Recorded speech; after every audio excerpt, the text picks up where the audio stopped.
Kalau kamu ditanya tinggalnya di mana, kamu jawabnya apa? Di rumah? Di Jakarta? Sabang? Merauke? Paris? New York? Atau Zimbabwe?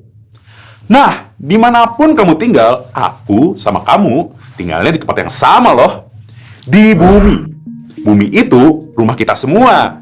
Dan dia adalah satu-satunya planet yang kita tahu yang bisa mendukung kehidupan. Kalau dipikir-pikir, bumi ini cocok banget ya buat makhluk hidup. Ada tanah yang bisa kita pijak, air yang bisa kita minum, udara yang bisa kita hirup, ada pegunungan, lembah, sungai, laut, awan-awan. Pokoknya, bersyukur banget deh bisa tinggal di bumi. Coba tinggal di Venus, panas banget. Kalau mau nyate, yang nyatenya ikut ke sate. Nah, yang gak kalah menariknya dari alam yang ada di bumi itu, makhluk hidup yang ada di dalamnya. Ada yang hidup di darat, di laut, bahkan ada yang di udara. Dan semuanya hidup dengan manfaatin lingkungan yang ada di sekitarnya. Yang paling menarik, makhluk hidup yang bikin video ini nih. Maksudnya manusia. Aku dan kamu adalah bagian dari peradaban manusia. Uniknya, manusia itu di bumi gak cuma sekedar tinggal. Kita adalah makhluk yang paling banyak merubah bumi itu sendiri. Gunung bisa jadi lembah, gurun bisa jadi hutan, padang rumput jadi danau, dan sayangnya, seringkali lingkungan yang asri jadi kota yang kumuh. Nah, tanah, air, udara, hutan, perkotaan, burung dan manusia, pokoknya bumi dan isinya itu adalah objek studi geografi. Ilmu yang mempelajari tentang bumi dan semua yang ada di dalamnya. Jadi, selamat datang di Geografi.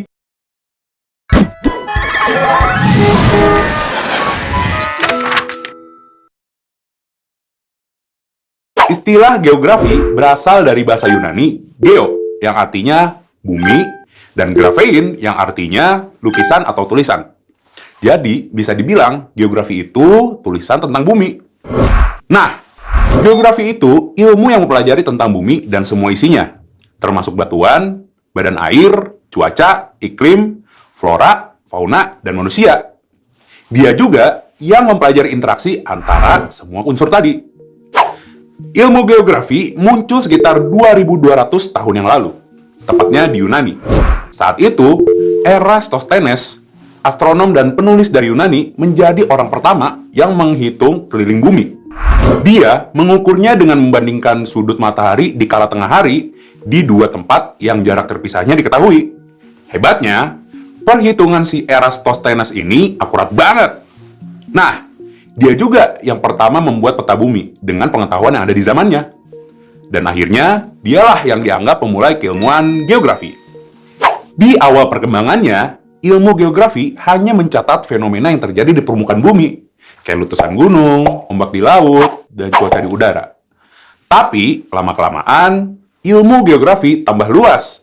Akhirnya, geografi juga ikut mempelajari hubungan antara fenomena-fenomena fisik tadi dengan fenomena sosial yang berhubungan dengan manusia. Jadi, saat ini, objek studi geografi jauh lebih luas. Secara umum, objek studi geografi ada dua jenis, objek material dan objek formal. Objek material itu berkaitan dengan hal yang dipelajari kayak gunung, laut, dan manusia. Sedangkan objek formal itu cara pandang atau pendekatan yang diambil untuk mempelajari objek-objek material tadi. Nah, objek material ini terdiri dari 5 sfer. Maksudnya, litosfer, biosfer, atmosfer, hidrosfer, dan antroposfer. Litosfer itu lapisan batuan dan tanah yang ada di bumi. Gunung-gunung, lembah-lembah, dan semua jenis daratan itu termasuk ke dalam litosfer. Kalau atmosfer, dia adalah lapisan udara yang ada di sekitar kita. Tempat munculnya awan-awan dan cuaca. Terus, hidrosfer itu badan air yang ada di bumi. Ada sungai, danau, dan lautan. Nah, flora dan fauna yang hidup di litosfer, hidrosfer, atau atmosfer termasuk ke dalam biosfer. Sedangkan, manusia dan semua aspek kehidupannya masuk ke dalam antroposfer. 5 sfer, litosfer, daratan, atmosfer, udara, hidrosfer, air, biosfer tumbuhan dan hewan, antroposfer manusia. Semuanya jadi objek material geografi. Nah, cara pandang atau objek formal geografi juga nggak kalah penting nih. Cara pandang ini yang membedakan geografi dengan ilmu-ilmu lainnya. Secara umum, ada 3 jenis pendekatan, yaitu pendekatan ke ruangan atau spatial approach, pendekatan ke lingkungan atau ecological approach, dan pendekatan kompleks wilayah atau regional complex approach. Gimana sih cara pandang ini membedakan antara geografi dan ilmu lainnya? Nah, kalau kita lagi ngamatin singa nih, misalnya si Simba, ilmu biologi bakal mengkaji struktur tubuh dari si Simba. Kayak kakinya berapa, bentuk matanya gimana. Ilmu fisika bakal menghitung seberapa cepat si singa ini bisa lari. Sedangkan ilmu geografi lewat cara pandang ke ruangan bakal ngamatin persebaran singa di suatu daerah. Lewat cara pandang ke lingkungan, bakal dikaji gimana keluarga singa mempengaruhi lingkungan sekitarnya. Apakah dia akan merusak atau malah membantu memperbaiki kesehatan lingkungan sekitar. Dan sudut pandang kompleks wilayah menggabungkan antara kedua pendekatan sebelumnya. Dia melihat apakah kehadiran sekumpulan singa ini bakal mempengaruhi daerah sekitarnya, bukan hanya daerah tempat singa tersebut tinggal. Ilmu biografi mengkaji semua objek-objek studinya dari 2 aspek besar, yaitu aspek fisik dan aspek sosial. Aspek fisik itu semua fenomena alam di bumi yang dapat langsung diamati. Dan dia ada 3 jenis. Ada aspek topologis, yaitu aspek yang berkaitan dengan bentuk muka bumi, lokasi suatu wilayah, atau batas-batas wilayah. Ada aspek abiotik, aspek yang berkaitan dengan materi-materi yang nggak hidup, kayak tanah, air, atau cuaca. Dan terakhir, ada aspek biotik yang berkaitan dengan flora dan fauna di bumi. Nah, selain aspek fisik, ada aspek sosial, aspek-aspek yang berkaitan dengan kegiatan manusia di bumi. Aspek ini fokus sama persebaran manusia di bumi dan gimana manusia itu berinteraksi dengan lingkungannya.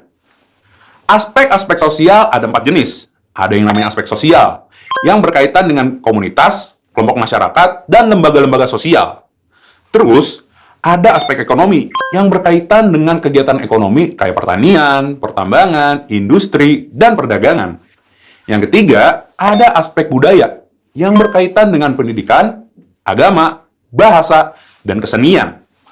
Terakhir, ada aspek politik yang berkaitan dengan negara dan pemerintahan.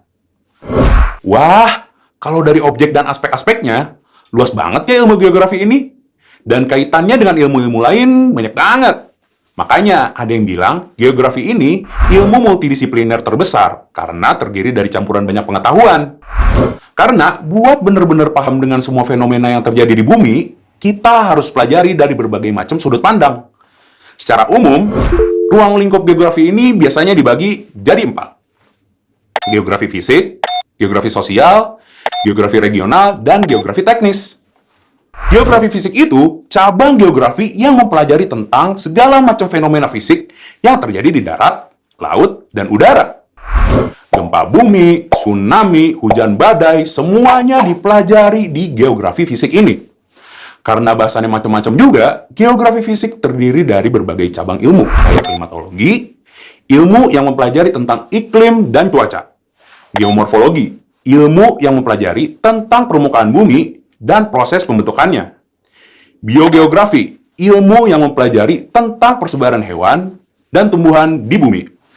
Dan hidrologi, ilmu yang mempelajari tentang segala macam badan air yang ada di bumi. Nah, kalau geografi sosial, itu cabang geografi yang mempelajari tentang aktivitas dan perilaku manusia di bumi. Contohnya, geografi ekonomi yang mempelajari gimana bentuk permukaan dan persebaran sumber daya alam di bumi mempengaruhi kegiatan-kegiatan perdagangan masyarakat. Ada juga geografi kependudukan yang belajar tentang penyebaran manusia di bumi, terutama di desa dan kota-kota. Kalau geografi regional itu mempelajari interaksi antara aspek fisik dan aspek sosial di suatu daerah dan interaksi antara daerah-daerah yang berbeda. Contohnya, interaksi antara Jakarta dan kota-kota di sekitarnya, atau antara Indonesia dan negara tetangganya. Terakhir, ada geografi teknis. Di sini dipelajari kemampuan teknis yang dibutuhin buat menyelesaikan masalah geografi. Masih ingat gak sama peta bumi Eratosthenes? Nah, pembuatan peta itu salah satu hal yang dipelajari di geografi teknis. Lebih tepatnya, di ilmu kartografi. Saat ini, selain peta, kita juga menggunakan penginderaan jauh dan sistem informasi geografis atau SIG untuk mempelajari bumi dengan lebih detail. Kamera-kamera dari pesawat atau satelit yang mengelilingi bumi memungkinkan kita untuk melihat lebih detail apa aja yang ada di permukaan bumi, termasuk hutan-hutan, lautan, dan jalanan perkotaan. Pernah pakai Google Maps buat cari jalan? Nah, buat nyari jalan yang paling cocok buat perjalanan kamu, Google Maps itu manfaatin pemetaan dari penginderaan jauh. Canggih ya? Oke teman-teman, menarik banget ya ilmu geografi ini. Ternyata nggak cuma buminya aja yang dipelajari, tapi semua isinya, baik tumbuhan, hewan, dan manusia juga dipelajari. Nah, hari ini kita udah belajar tentang apa itu ilmu geografi. Pertama, kita belajar tentang objek studi geografi. Ada objek material yang terdiri dari 5 sfer, dan ada objek formal atau sudut pandang ilmu geografi. Terus, kita belajar tentang aspek-aspek ilmu geografi yang terdiri dari aspek fisik dan aspek sosial. Terakhir, kita belajar tentang ruang lingkup geografi yang terdiri dari geografi fisik, sosial, regional, dan teknis. Nah, sepanjang pelajaran geografi, kita akan kupas tuntas objek-objek studi geografi yang macam-macam tadi. Kalau kamu mau review lagi apa aja yang bakal kita pelajari di geografi, bisa klik timestamp yang ada di bawah video ini. Sampai jumpa di video berikutnya dan selamat datang di Ilmu Geografi.